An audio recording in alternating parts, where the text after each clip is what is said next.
Hello, welcome KahindoTech. In this video, I'll show you to log out on Uber Eats app. But before I begin, I would like to let you know that this video is brought to you by Amazon Prime. If you shop at Amazon, you can save a lot of money by getting Amazon Prime subscription. If you want to learn more about how you can save all this money, click on the Amazon Prime subscription trial link.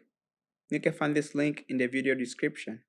Now let's get back to the video. Like I said, I'll show you to log out on Uber Eats app. We'll start by opening up your Uber Eats app. Once you open up your Uber Eats app, you're going to arrive on this main screen right here. Look all the way in the bottom where you're going to see account. So make sure you tap on account right there. As you tap on account, you're going to arrive on this main screen right here. So once you arrive here, look all the upper where you're going to see your name.